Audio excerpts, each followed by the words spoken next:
The Miami Heat did not have the offseason I think anybody wanted nor expected them to have. And I look at this team right now and I say, well, they're fine, but it's not a team that I think should be built around when you have a team of Jimmy Butler and Bam Adebayo on your roster. I don't think they did the right moves to get them in the right position, but I do know this as well for the Miami Heat. Who am I to say that they're not going to be okay this year? It's not the splash moves that we wanted them to make, and it's not quite the team that looks great on paper. But we're talking about the Miami Heat. We're talking about the team that has the best coach in the NBA. Listen, it's not debatable there. Can I just make this clear right now, first of all, before I go any further? Erik Spoelstra is the best coach in the NBA. It's not even a debate. The only thing I'll give you somebody is if you want to throw Greg Popovich because of what he's done throughout his career, and you kind of want to give him like this honorary, the best coach because he's probably the best coach ever to coach, sure, go give him that title. But I'm talking about today right now. If I'm taking one coach, if we had a coaching draft right now, it's Coach Spoelstra number one, and I don't even know where we're going to go after number two. We can debate that later on. But number one's not even debatable. Coach Spo is number one coach in the NBA. That is just this fact. And there's nothing I'm going to say around that fact because he is the best coach in the NBA. But going back to this team, though, how can I say that a team coached by Coach Spoelstra and a team that has the system of development they have and a team that seems to prove everybody wrong every single year as long as they're healthy and a team that does still have Jimmy Butler and Bam Adebayo isn't going to be great this year? You know, I look at this team and I'm going to say, hey, they look like a 6, 7, 8 seed right now. But as I said, what is a 6, 7, 8 seed in Miami Heat? They find a way to get the job done in the postseason almost every year anyways. And so for me, it's a tough predicament. How do I possibly rank this Miami Heat team? Well, here's what I'm going to do for you guys. I'm going to break this team down because of what the talent is and how I think they're going to produce when it matters in the postseason. And so let's break down this roster overall because, listen, this is a team that I'm not going to say is my favorite to win the NBA championship this year. But at the same time, I'm not going to say this team can't win the NBA championship because I know what Jimmy Butler can do in the postseason, and I know what this team is capable of when you have Coach Spoelstra at the helm of the team. So let's break down this roster. At the point guard spot, you have Terry Rozier. He was newly acquired last season. This year, a lot of chemistry. He's kind of forming that backcourt now with Tyler Hero. He should be healthy, hopefully, and I think he's going to be a solid point guard for this team overall. Not a premier point guard, solid point guard, though. And then you have Tyler Hero. He's a guy that, it's tough. I don't think he's an all-star, but he's one of those guys that you talk about as being a really borderline all-star type of guy. He's a very, very good high-level NBA starter. Not all-star, but a high-level NBA starter. But I think Terry Rozier and Tyler Hero, not a great backcourt, not anywhere near the top-ranked groups in the backcourts in the NBA. But by no means are they a bad backcourt. I think they fit, especially when you have other stars around them like Jimmy Butler and Bam Adebayo. And that's what I want to get to now. Jimmy Butler. I think there's a different focus and mindset of Jimmy Butler. When we talk about off-the-court situations, we were made aware that there were situations off the court impacting Jimmy Butler's life recently. That can hinder players and athletes more than people recognize. We think about in our day and lives that when we go through life and a situation occurs that our lives and our performance at our work might not be as good. It's no different for athletes. And I don't know the extent of how much impact that might have had or whatnot, but I do know that there seems to be a different mentality. I don't know if that was a private discussion had between Pat Riley, Erik Spoelstra, Jimmy Butler, whatever it is. But although it was funny, the shenanigans for the media day did not happen this year. There's a different mindset and focused mentality of Jimmy Butler this year. And let me just say that type of Jimmy Butler is a Jimmy Butler that you should all fear. And here's why. That's the Jimmy Butler that we typically see in the postseason. We don't often see that Jimmy Butler in the regular season. And I'm not saying he's going to go out there and have that mindset all regular season, but the fact that he's already displaying signs of that personality traits right now in the early stages of the preseason is intriguing to me. It makes me wonder how good this team can be if that's the mentality and the type of Jimmy Butler we see all year. However, I have a proposition for the Miami Heat. I said this back when the Team USA games were going on, and I raved about Bam Adebayo. And I'm going to do this right now. Listen, I am probably I'm probably higher on Bam Adebayo than a lot of people in the world are. When I talk about Bam Adebayo, I recognize that I might not put him in that Jokic and Embiid group. But he's darn close to those guys. And the reason I don't think people perceive him in that light is because of a multitude of reasons, one of which is why I have a proposition for the Miami Heat. It's because I don't think he's being utilized to the full of his potential. And it's not necessarily anybody's fault. It's a matter of embracing certain roles. I think when you look at the Miami Heat, this is Jimmy Butler's team, and Bam Adebayo is playing second fiddle to Jimmy Butler, which is okay. It works out fine. But at this point in his career, I think he's ready to take that number one role. And when we allow Bam Adebayo to take on the full offensive role, be the guy that offense and defense is based around, people will start to perceive Bam Adebayo in the light of him being in that elite tier of players in the NBA. Like I said, maybe not Jokic and Embiid, but he's darn close to that group. And I think we would talk about his capabilities. We already know he is debatably the best defensive player in the NBA. Victor Wembanyama, Bam Adebayo, Evan Mobley, a couple other guys. That's like your top tier guys right there. And when you talk about Bam Adebayo being able to guard all 5 positions, switch at a high level, but he also has the offensive capabilities to now we see him spacing the floor and shooting the ball a lot more. He has capabilities in the mid-range. He's able to get to the rim. He's athletic. There's not much he can't do on the offensive end. Also a great facilitator. He plays everything. There's not many weaknesses, if any weakness, that Bam Adebayo has in his skill set. I love Bam Adebayo, and I believe this.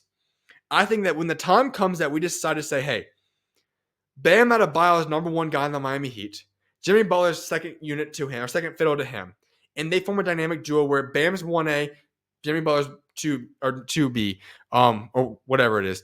That's going to be the most successful opportunity for the Miami Heat to take the next jump. I absolutely love Bam Adebayo, and I'd like to see that happen. The other starter for this team, Nikola Jovic. We've seen him develop. He was very, very young when he got to the Miami Heat. He's gone through the traditional Miami Heat development stage. He should be the starting power forward for this team this year. I think he's going to have a good season overall. I like his game and what he brings to this team. Second unit, let's hop into it now. Kel Ware backing up Bam Adebayo. Hear me out on this real quickly. When I talk about Kel Ware, I've said this. Go look at my tweets. Go look at different things I've talked about Kel Ware since the time he was in high school. Since the time he was in high school, I said this is the perfect modern-day center. Look at guys along the lines of Jared Allen, Nick Claxton, Mitchell Robinson, all those guys that are Derek Lively now, all these guys that are rim running, rim protecting, lob threat centers. That has been Kel Ware since the time he was in high school. And I've said that time and time again. And Miami Heat got an absolute steal getting him in the draft. Not shocking, that's what the Miami Heat does. Here's what I'm intrigued about. Kel Ware can be off the bench for the beginning parts of the season. No problem with that. But there's a lineup change that I'd like to see that could possibly happen that would really intrigue me about the Miami Heat. What does the possibility, when Kel Ware gets established, of a Kel Ware center moving Bam to power forward possible lineup look like? I think that Bam has the capabilities facing the floor. We've seen more and more flashes of that. He doesn't need to just be in the paint. He could run power forward, and that could be an intriguing lineup that I'd like to see them play. And I'm sure Coach Spoelstra is going to give us a lot of previews of that as the season progresses. Intrigued by that. But Kel Ware was one of the biggest steals in the NBA draft. He's going to be perfect in this team. And on top of that, remember, he's going to be mentored by Bam Adebayo, and he's going to be going through the Miami Heat development system. Great pickup there. He's going to be in great position. And then you have other guys backing up those 2 guys, Kevin Love, Thomas Bryant. 2 guys I don't think will get extensive minutes. Kevin Love's a great locker room presence. Space the floor. He could get rotational minutes here and there. Overall, it's going to be guys that you see backing those other 2 guys up. Let's go to backup power forward. Jaime Jaquez. You could make a debate, and I'm fine with that, saying he's going to start over Jovic. No problem with that at all. Honestly, I'm not even against that. However, I think right now, off the start of the season, he's going to be the backup to Jovic.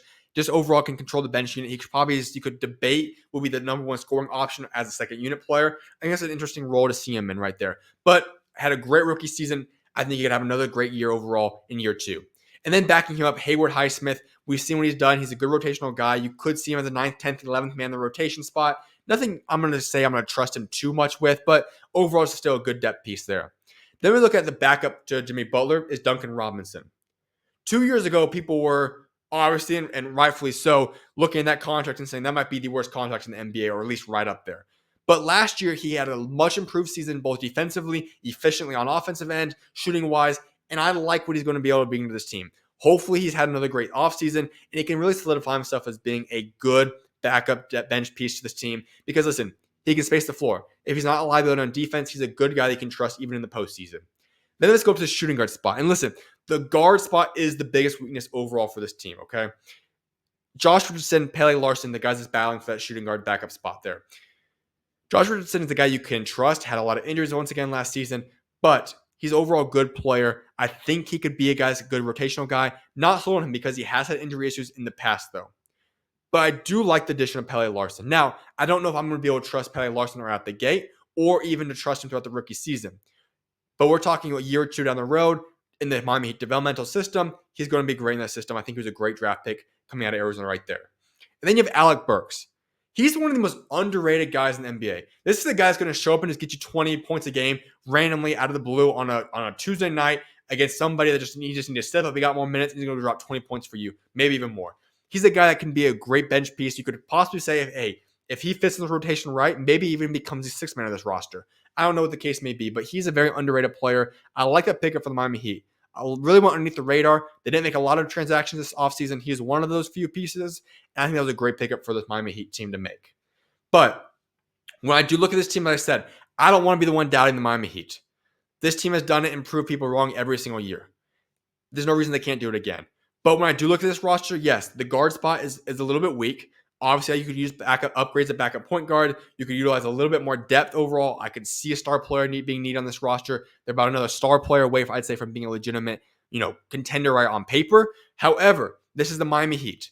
They find a way because they have the best coach in the NBA. They have the best culture in the NBA. They find a way time and time again. Would not be shocked to see that be the answer once again. So two-way spots. This is what I want to really emphasize on this Miami Heat team for a reason. Nobody has a better two-way roster lineup than the Miami Heat does. And it's not even comparable. Josh Christopher, Keshad Johnson, Drew Smith. All three guys are solid players. When I talk about this group overall, Josh Christopher, he's a guy that coming out, listen, I talked about this a few moments ago. He was a part of a situation in Houston where it was a circus show. That coaching staff and the way they had the team set up with pretty much the entire roster of young guys set so many young guys up for failure. It was not a good situation in Houston just a few years ago. Josh Christopher got wrapped up into that, and it's derailed his career to a certain extent. There was not a better situation for him to fall in line with than going to the Miami Heat, where he will be embraced culturally. He'll be able to develop. He has no pressure on himself, and he can just focus in on getting and becoming a better player. And I think that we're going to see Josh Christopher be the next success story for the Miami Heat. He's going to have a bounce-back season overall. Him earning a standard contract would not shock me in the least bit by the end of the season. Because I just said, Miami Heat have a lot of guard issues. There's not a lot of depth on the Miami Heat guard spots. Right there's one, Josh Christopher. I absolutely love that addition for him. Balled out in the summer league. Expect big things from him this year. Keshad Johnson should have been drafted this year. The fact that he was not drafted shocked me, especially in a draft that was not very deep, and you're just looking for guys that could plug and play right out the gate, and he went undrafted. Mind-boggling. But guess what? The Miami Heat drafted him. Shocker. That's the type of guy that the Miami Heat will go get in the undrafted market, and they nailed it. I think he's another guy.